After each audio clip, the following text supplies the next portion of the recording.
Welcome to HDTV. You're now rocking with your boy.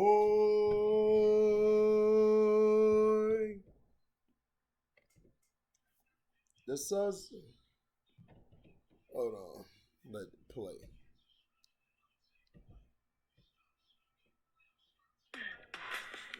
Why did Sacha Baron Cohen get Fair chased by use the act. Secret Fair Service? use act. When did Sarah Cooper realize her Trump impression may have gone too far? And what does Ricky Gervais really think about getting lumped in with the alt-right? I'm Matt Wilstein from The Daily Beast, and every Tuesday on The Last Laugh, comedians reveal how they're staying funny in a world that's falling apart. Subscribe to The Last Laugh now wherever you listen to podcasts. How the Buffalo supermarket shooter stalked his victims. By Pilar Melendez, Michael Daly, Lane Dowdle. Buffalo, New York. The suspect in the Buffalo massacre searched online for communities with large black populations and then cased the Tops Friendly Market before he killed 10 people and wounded 3 more, authorities said on Sunday. Peyton Gendron, 18, is behind bars on suicide watch, so far charged with 1 count of first-degree murder but a slew of new charges as the investigation into the racist mass shooting continues at high throttle. The rampage, which was live-streamed on Twitch and foreshadowed in a hate-filled manifesto that investigators are still trying to authenticate, appears to be the work of a white supremacist enthralled by a myth about a plot to wipe out white people. Police say Gendron's parents, who are state workers, are cooperating with investigators, who believe that the shooter, clad in body armor and carrying a Bushmaster assault rifle, acted alone in carrying out the worst mass shooting this year. The owner of Vintage Firearms in Endicott, New York, told the New York Times that he sold the military-style weapon to Gendron after he passed a background check and didn't remember him. The manifesto says the shooter modified the gun. I just can't believe it. I don't understand why an 18-year-old would even do this, gun seller Robert Donald said.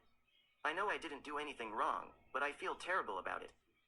Buffalo Police Commissioner Joseph Gramaglia told reporters on Sunday that on Friday, Gendron drove from his hometown of Conklin, New York, 3 hours away to Tops. It seems that he had come here to scope out the area, to do a little reconnaissance work on the area before he carried out his, just, evil, sickening act, Gramaglia said Sunday. He vowed that the attack will be prosecuted as a hate crime. The purported manifesto alluded to reconnaissance in aid of a racist assault and pointed to the extensive focus on the security at the store, their weapons, and their usual location. This individual came here with the express purpose of taking as many black lives as he could, Buffalo Mayor Byron Brown said.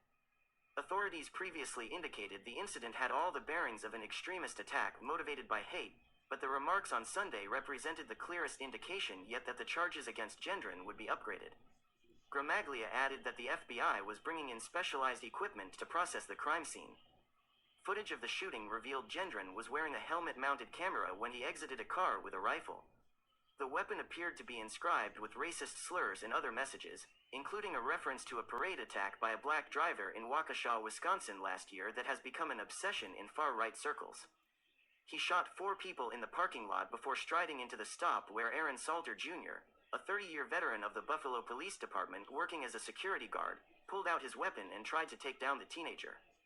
Gendron killed him before fatally shooting more people inside the store and attempting to leave, at which point he was convinced to surrender, police said. The Buffalo Police responded in less than 2 minutes. They saved a lot of lives because of that, Mayor Brown said. Gramaglia noted that Gendron was brought in for mental health evaluation by state police last June after a general threat at a Binghamton area high school. The commissioner said that the prior incident was not racial in nature, and FBI Special Agent Stephen Belongia suggested the teen was not on the radar of authorities prior to that episode. Former Susquehanna Valley High School classmates told the New York Times that Gendron exhibited odd behavior leading up to their graduation last year, including wearing a full hazmat suit to class. He wore the entire suit, boots, gloves, everything, 19-year-old Nathan Twitchell said. Everyone was just staring at him. Another classmate, Cassandra Williams, told the paper that Gendron rarely came to school, opting to do classes online. Williams added that her former classmates were shocked that Gendron, who was always very quiet, could have carried out such a grisly attack. We were just so shocked. We can't even wrap our heads around it still, she added. Residents gathered around the Tops on Jefferson Avenue Sunday morning for a vigil to honor the victims, who were shopping in a predominantly black area in the highly segregated city.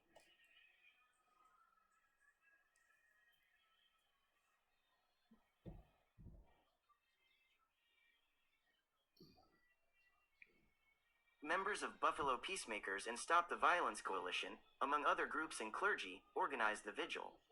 Traffic to the roads surrounding the grocery store had been blocked off by police. The Tops property had been blocked off with caution tape as well. By 9 a.m., nearly 100 people had congregated in front of the market. A pile of bouquets grew around the small candle memorial that had been set up the night before.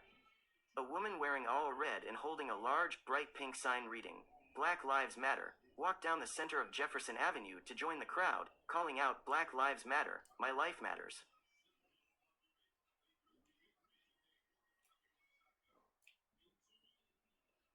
That's sad and everything. And this just goes to show you that, you can't even go to the grocery store anymore. You can't even just go anywhere because of things like this. Now, do I believe this was a plot to try to continue this so they can strip Americans of having weapons? Somewhat, but to me in this case, the signs were there and nobody really paid attention to it. The parents, they could have intervened and seen what was going on, but they probably were too busy working like regular parents do, working to provide for their son and provide for the family. Now, this happening is very sad. I learned about this yesterday, and it's sad. Games were going on. We can't even talk about the games or talk about the upcoming season of football and things because this thing happens. And this is sad. This is very sad. You know, I hope this guy gets. I hope this guy gets prosecuted and gets life in prison. For what he's done. This is sad because now you got people who are going to be afraid to go anywhere. Now we're already afraid to go anywhere as it is because of the pandemic, but now people are going to be even more afraid because you got people out here who just want to shoot people. Listen, to answer the question, to answer this BS that he said, oh well, it's a scheme, we're taking over the white population. No, the white population messed themselves up when they allowed the immigrants and other nationalities to come into the nation. Because when you mix white with any color, that color dominates white. So you need to blame your forefathers who have, let the immigrants and them in and blame your people for continuously procreating with other races of people. So for you to get upset at black people to blame that on them, that's not black people's fault.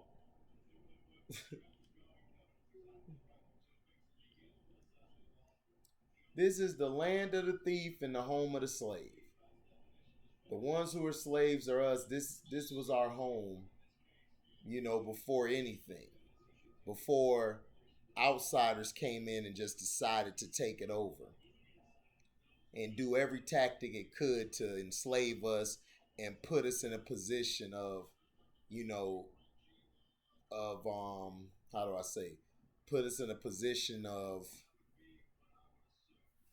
what's that word? I just don't feel good right now, y'all. They put us in that power of, I'll just say non-superiority. Put us in the power of, you know, of weakness, of making us believe that pink folk or others are better than us when they're not. Everyone is trying to be us. The guy, like, I searched the town that had a lot of black people in it. What's that gonna do? That's not gonna help nothing. Because at the end of the day, your people who are the pink folk are continuously being ran out. You guys are the minority. You guys are the minority everywhere because you're mixing a lot with the brothers and Hispanics, and they're basically taking you over, destroying your gene pool. But yet you want to blame black folks for that when they're the ones who let everyone of other nationalities into their country.